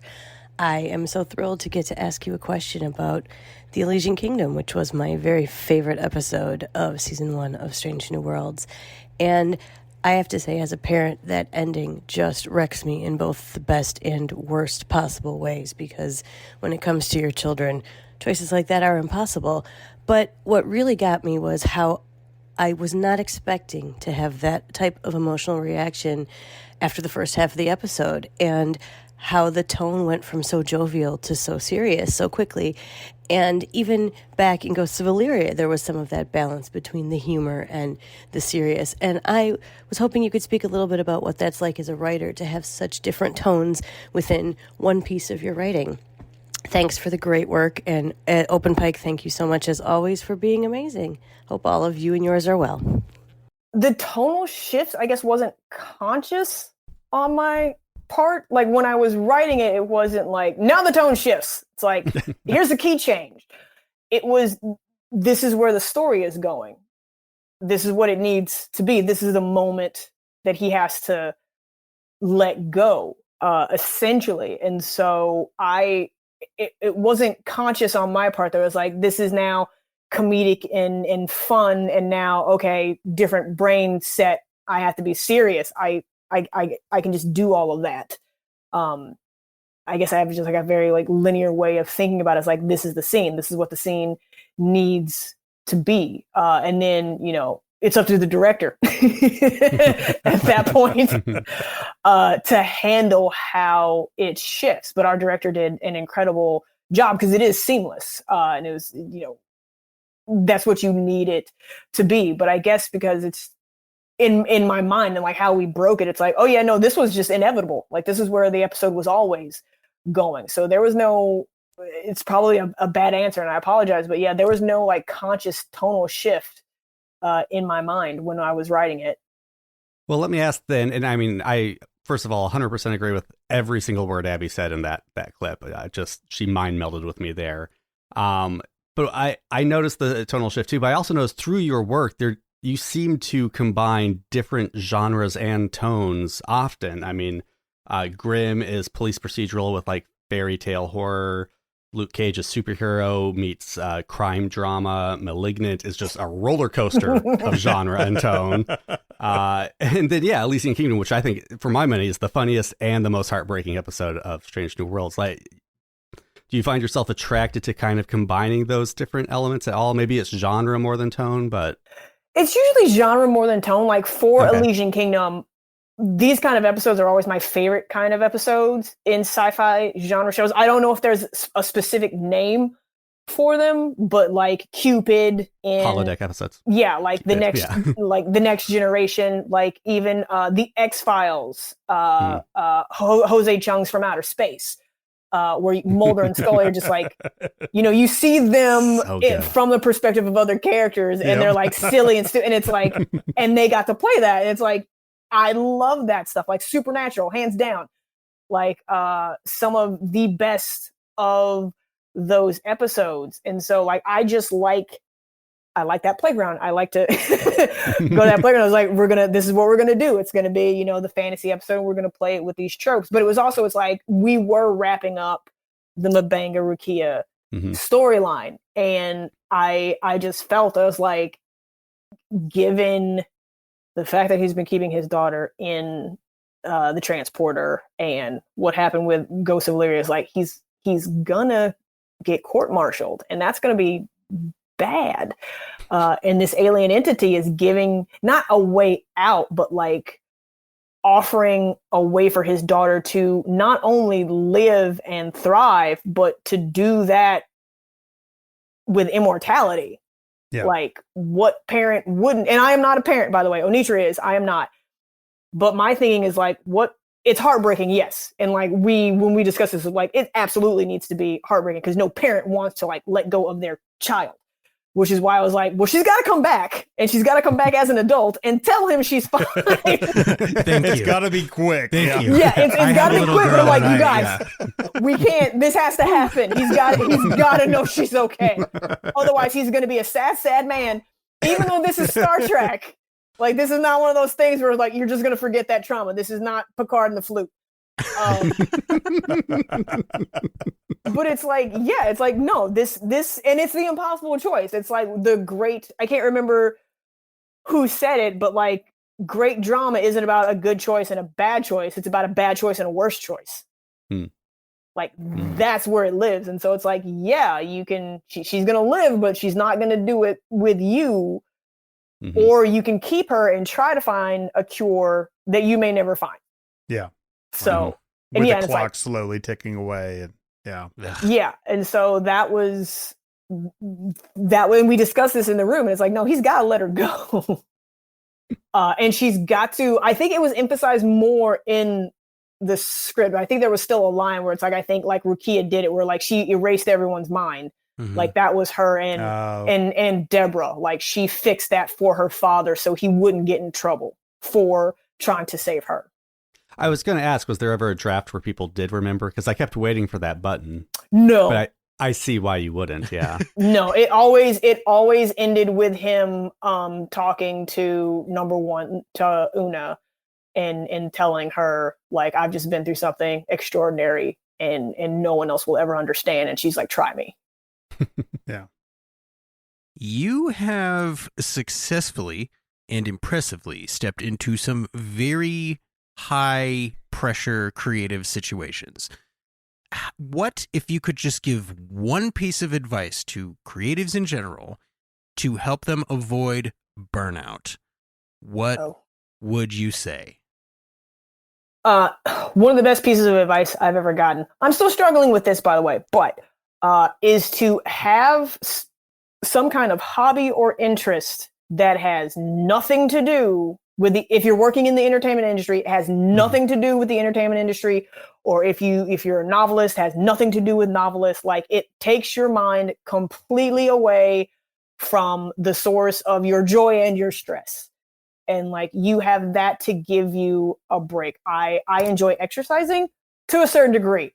But usually it's like, I'll either take a run or I'll take a walk, like, you know, just to like get some fresh air. I also, I enjoy hanging out with my friends. I'm a big fan of brunch and just shooting the shit with people and day drinking, within reason, I will say. I feel like I have to put that disclaimer in there. Within reason, you guys. No one needs to become Ernest Hemingway to get through life. Reading books, like, they have nothing, like reading books, but oftentimes I'll find myself and be like, ooh, can I adapt this? And it's like, no, Kayla, no, just read the book. I enjoy cooking. Cooking is another thing. Not all the time, but I do take pleasure in like trying out new recipes and planning a meal and like seeing how it goes, pretending I'm Julia Child. And yes, I am drinking as I am cooking, but again, within reason. Within reason. So you like cooking, taking walks, like hanging out with friends and not talking about business. Just find something that can give you that mental release valve, especially when you're stressed. And when you're stressed, I would say, like, I don't want to say deadlines be damned, but sometimes deadlines be damned. Like, it's better to like miss your deadline than to just like break down. Yeah. And break your body down and break your mind down. I will also say what I have learned recently that has helped me tremendously is also pacing myself. Like, literally, like you guys, we were talking about it. I was on Twitter on Friday being like, I'm going to finish this draft. And it's like, no, I'm not. Like, I hit a wall. I missed my own personal deadline, but like, I took the weekend, I had fun. And then I came back to it today and got it finished with a fresh mind. So yeah, pacing yourself and don't feel like you have to do everything at once, or even every fucking day. So it's just knowing how you work and knowing where your limitations and your boundaries are for yourself. Because a lot of times when it's just us, even without a boss pushing us, we'll push ourselves. And so you've got to learn to be a kinder boss to yourself. Producer John, Cameron, thank you guys for being my brunch, because this podcast is that for me. That's why they call me a pig in a blanket. That's my nickname. I mean, game nights. I enjoy game nights with my friends. Oh, what's your go-to game? We recently, like, usually Cards Against Humanity, because that's simple and easy. Sure. But we've always a good time. We've branched out. Like, I recently played Outpost 31. Ooh. I've heard of it. I haven't played it. The Thing game. It takes a while. Yeah, it takes a while to get into it. Like, the rules are kind of involved, but like, we did a couple rounds, and pretty much by like, I think the second round is like, okay, we got this. And it was a lot of fun. But my friend also has the Blockbuster game. That's actually pretty fun. Yeah. Like, if you guys can get your hands on that, it's like you form 2 people teams or sometimes 3 people teams, depending on how many you have. And then you can either like say a word, like password, and then the person has to like guess what movie you're talking about, or you pantomime. Like it just depends on what card you get, and like you have to acquire, like certain genres in order to win the game. And so that's also a lot of fun. Most of my friends don't like to play those movie trivia games with me, like my family friends, with the exception of like John. But Blockbuster's a good one. It really does play to like all skill level. Have you played Codenames? That's my go-to game. No, not yet. That's a good one. Try it out. Also, Pick Your Poison is kind of fun. It's basically, it's like, would you rather walk in on your parents having sex or, like fall off a cliff? I'll check that one out. I would imagine that's a dangerous game to play in a room full of writers because they're very creative. Yes. Like, how could I really, like you said, a bad decision and a worse decision? Yes. Why not both? This is what we call the Miguel and Tulio School of Dramatic Writing. So I believe that's it for my scripted questions. We do have a couple of more questions from our wonderful callers here on Open Pike Night that I think producer John has got queued up and ready to go. Here we go. Hey, this is Jessie from Alaska. In Ghosts of Illyria, we also learn about like GMO aliens, basically. Primarily, those were like the Illyrians, and then we also kind of touched on Khan Noonien Singh, who's tied to the eugenics wars. I was wondering, was that written as a warning to future uses of like CRISPR or future technology? No, I think it was like with Khan, we were just carrying over what was already established in the original series, that like after the eugenics wars, like the Federation was no genetic modifications whatsoever, which there's a question there if like, did they go too far? Because it was also addressed in a really good episode about Dr. Bashir in DS9, where they found out that like his parents had secretly had him genetically modified because he was not the brightest crayon in the box as a little kid. And then they made him a genius, but he's also a good doctor and a good person. So yeah, no, not deliberately calling out CRISPR or anything like that. It was just essentially going off of established canon already. Speaking of Ghosts of Illyria, do you write super badass away team jackets, or is that someone else's department? That's someone else's department. That was not anything that Bill or I scripted. Is like, and when they transport down, they are wearing the baddest of badass. So sexy in their jackets.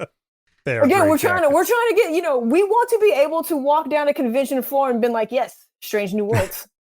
That's right. All right, here's another caller. Hi, my name is Mariah. Ghosts of Illyria is my absolute favorite episode in season 1 because we get to see the relationship between Una and La'an. And I feel like there's a lot of backstory there that's implied. And so my question is whether you created some of that backstory and how much of that went into creating those moments between the two of them and how much of it was just meant to be implied. So thanks. And that was Mariah, a first-time caller to Open Pike Night.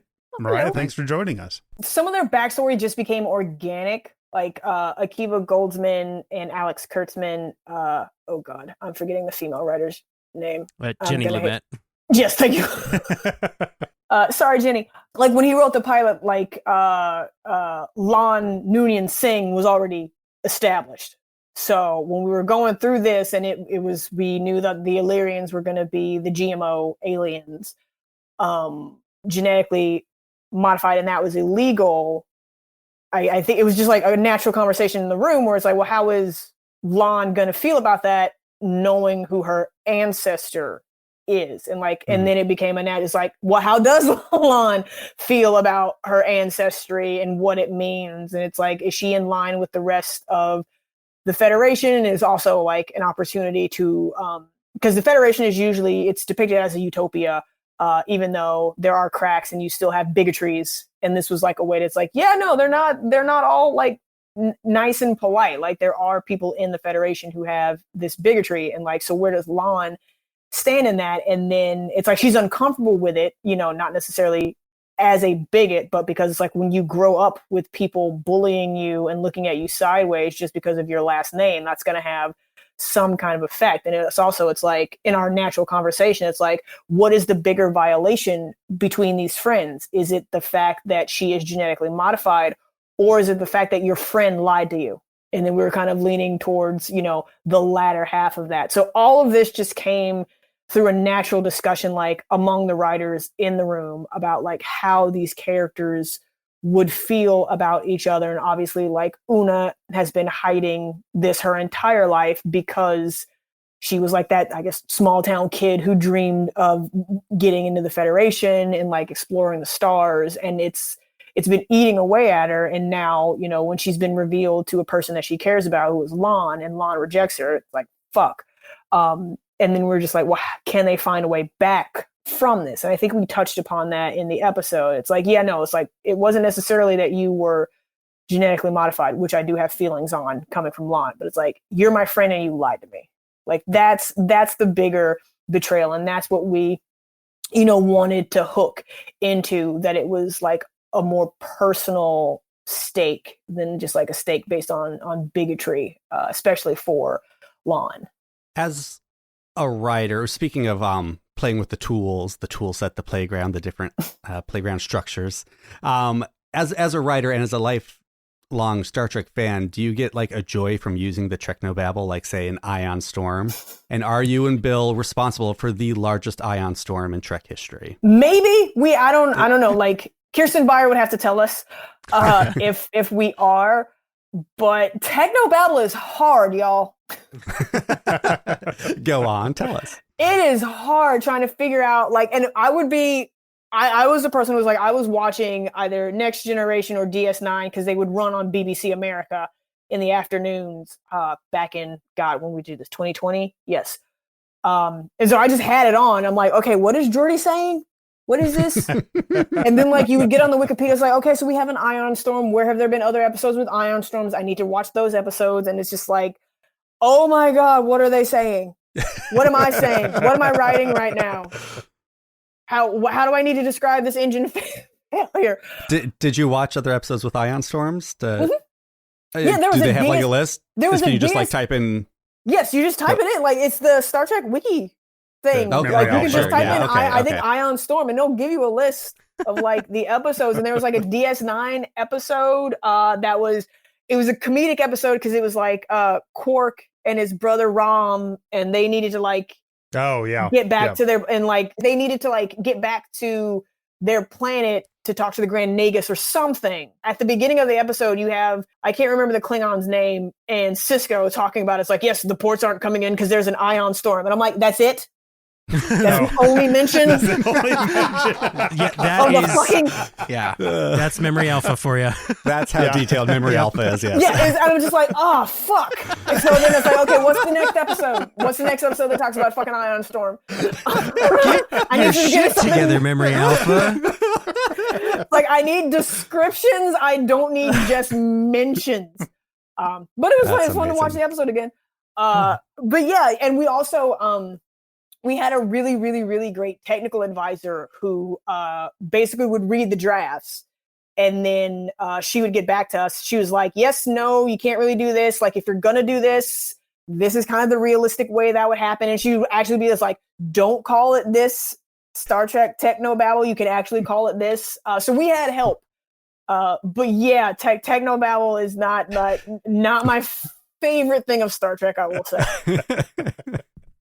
Wonderful. That's awesome. We were just like, so in this era, is like, how does star dates work? And apparently, like, before the Next Generation, okay, they would just make up the numbers. So I have to not ask, even in order. Did they just... No, not even in order. So we're like, are we jumping around? Yeah, or what's going on? We're pre-original series. So are we just pulling numbers out of our ass too? The answer was no. Like we did come up with something of a system. With Kirsten's help, but it was just like, what the fuck?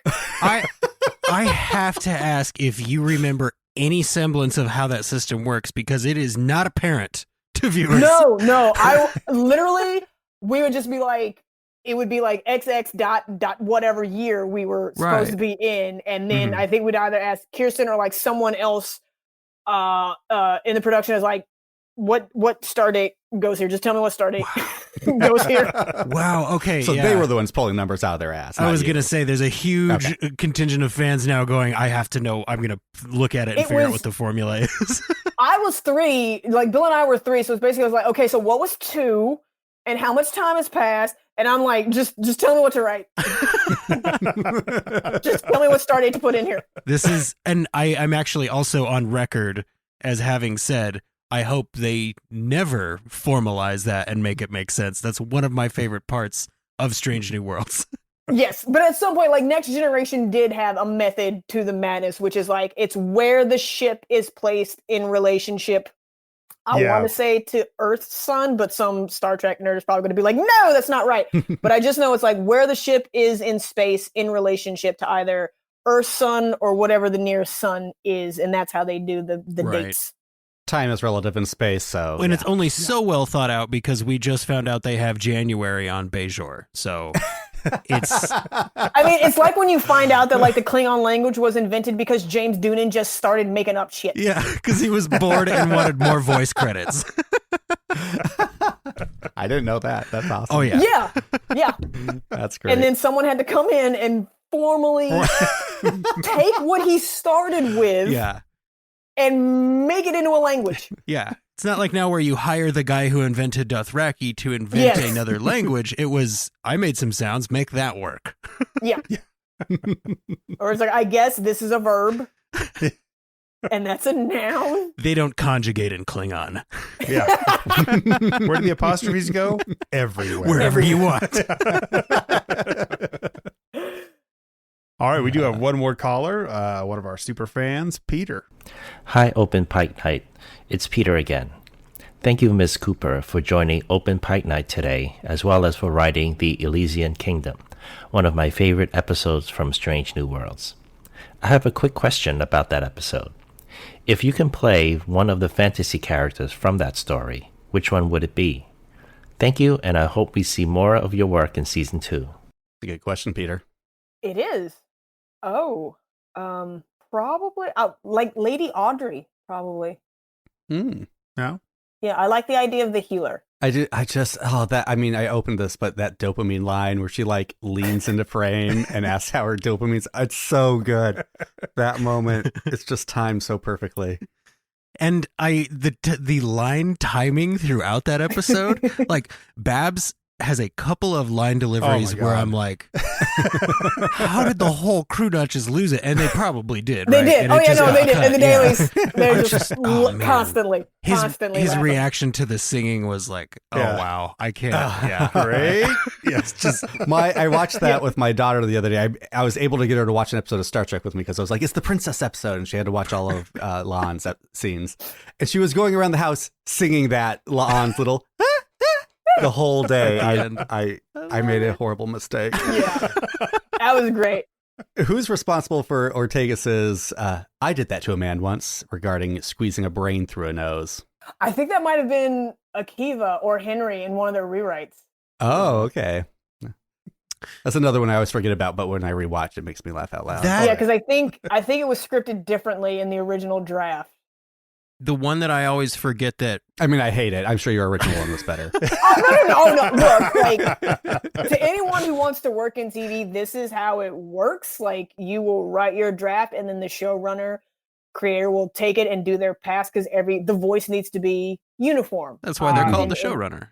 Exactly. Like, they're going to change things, they're going to cut things, and your job is to like learn from that, and that so that the next time hopefully you get an episode, you'll be a little bit closer to the center of the target, and make your showrunner's job a little bit easier. But yeah, no, when I was just like, when someone like brings in like a funnier line, I'm not going to be like, I'll be like, yes, thank you. Still leave your name on the credit. Exactly. I'm like, made me look awesome. Yeah. So we normally, I don't mean to act like we have some kind of extensive track record. When we talked to Bill Wolkoff, who we knew was going to be part of season 2, we asked him, we know he can't give us any specifics, but give us something vague. Now, I'm not going to ask you to guess at anything from season 2, but I will say that because TNG is your home trek, and those of us here on the screen with you have a deep, abiding love for TNG. If you were going to revisit a TNG episode a la Quality of Mercy from Strange New Worlds, remixing a TNG episode, maybe going back, maybe like the DS9 Tribble episode, what TNG episode would you like to take a crack at going back to?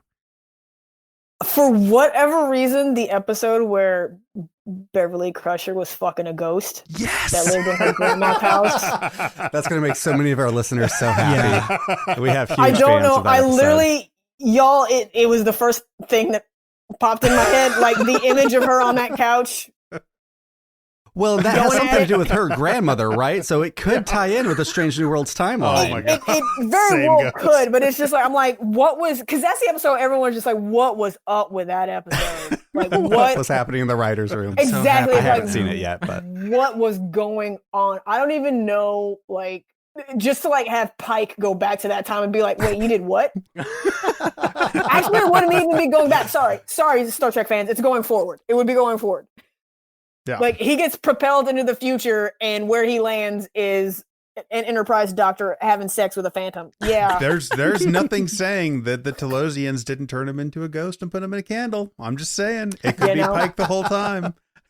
Maybe Howard is his middle name. We could throw that up. But yeah, Akela, you seriously probably just like got us Patreons with that answer. So thank you. Thank you. I'm sure there are people who are like, wait, what episode? No, it's a real episode. Look it up. It's called Sub I haven't Rosa. seen it yet, Yep. and I know about it. I know there's a candle and a ghost and intercourse. You've got all you need to know about that episode, Cameron. Yep. So we just talked about some of our favorite lines from Elysian Kingdom and Ghosts of Illyria. We are huge fans of Tweak Your Freak around here. Do you have a favorite line you've ever written, whether it was, made it onto the screen or not? And I'm sure you have, hundreds of thousands of lines written in Word documents. But... I do. It hasn't been made yet, I want to say. Hopefully it will. But I had a young character who lost their job and was just venting to a friend, and line is, it's like, I'm tired of working for assholes. I want to be my own asshole. I love that. I'm going to be waiting for that in every movie I see with your name attached to it now. And yeah, when I wrote it, I laughed out loud. Those are always the best on my lines. couch. I love that. Want to be my own asshole. That'll Hell be yeah. a t-shirt someday. I see it. Producer John, what's it like to be my asshole? Well, I have one final question. I do know that before getting into writing, you originally, young Akela Cooper wanted to be an actor. Now that you're working in Hollywood as a writer, is that going to be a possibility? Is there any desire for that left at all? No. I having worked with actors, I admire what they do, and the fact that you need the ability to, essentially get out of your head and feel, I want to say, the dialogue and not think about the dialogue. I think I'm just in my head too much to be able to relax as an actor and have it be natural. I also when I was at USC, I took an acting class, and some exercises I succeeded at and others I didn't. Being afraid was one of them. We were supposed to pretend we were being attacked by something, and my acting teacher was just like, I don't buy it. And I'm like, oh, it's there's nothing there, lady. I fear nothing. I got nothing to pull from. What do you want? But there are those actors who would be like, look at the tennis ball, and you're scared shitless, and they do it. They do it. I don't think I am that person. So yeah, writing is my lane, and I am happy to cruise in this lane. Well, it's a good thing you never write anything scary. Speaking of scary, have we come to the joke time? We have, because Open Pike Night is an Open Mic Night theme podcast. We like to ask our guests to tell us their favorite joke, which typically turns out to be the dumbest joke they know also. So, Akela Cooper, do you have a joke ready? Okay. Yes. Why should you never fall in love with a tennis player? Why should you never fall in love with a tennis player? Because love means nothing to them.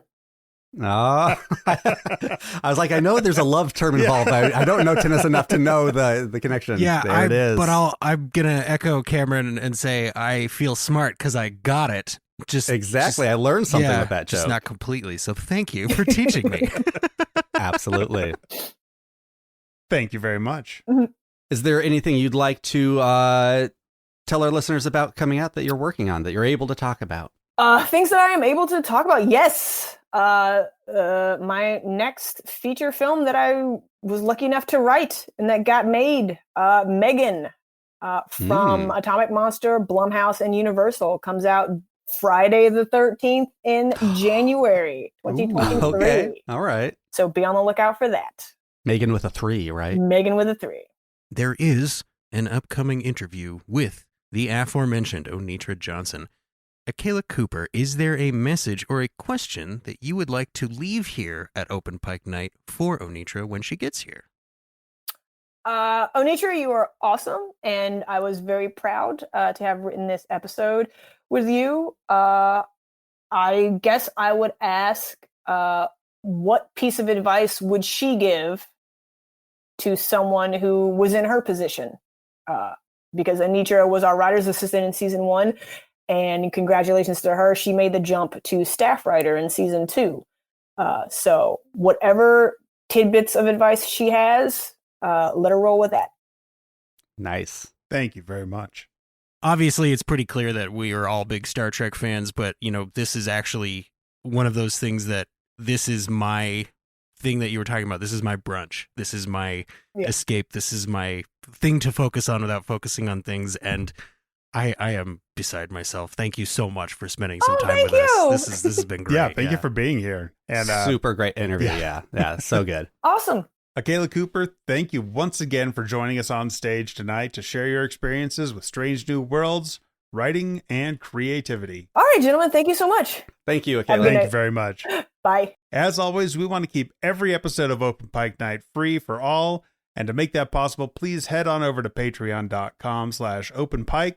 Our supporters there have already had a chance to hear some of what didn't make it into this episode, as well as get a video greeting from the night of recording.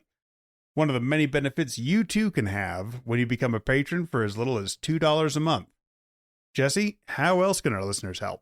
Beyond continuing to send in your insightful and thoughtful, very wonderful questions to the show at openpike@gmail.com, you can also follow the show on Twitter at Openpike, and you will see a little button there on our profile that says Start Reading.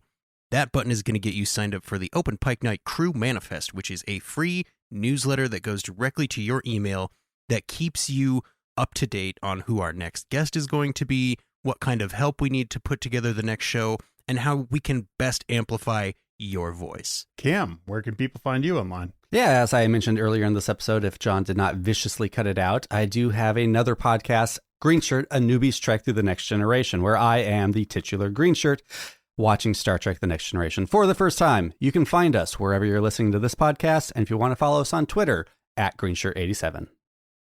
And Jesse, where else can people find you?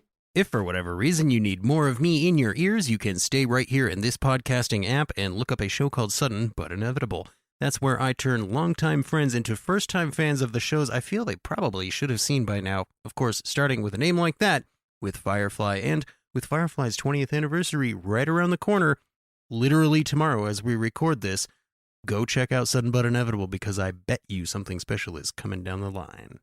And I can be found. John, I realize I often leave you out of Green Shirt. You are producer John T. Bolts of Green Shirt fame. People will find you on that show as well. I need to give you credit where credit is due. Thank you very much. I appreciate it, but at the same time, it's like, yeah, Green Shirt is your show. I try to be brief, but and they always cut out your rating and most of your opinions and all of that stuff. Because you're not the alpha on the show, there's a no. I'm too alpha. Sorry, it seems like I'm not, but I'm too alpha. It's very confusing. I know. But I can be found on Twitter at John T. Bolds. Well, it's been a great night, and that was a fantastic interview with Akela Cooper. Our crew is ready to. Oh wait. We have a bunch more interviews to get ready for coming down the pipe. So while this one's getting edited and prepared for, we're going to be setting out more calls to action for getting more questions for more members of the cast and crew of Strange New Worlds. So listen close. Well, it looks like everybody's freaks are just about tweaked, so be sure to tip your servers. You can go anywhere you want, but you can't stay here.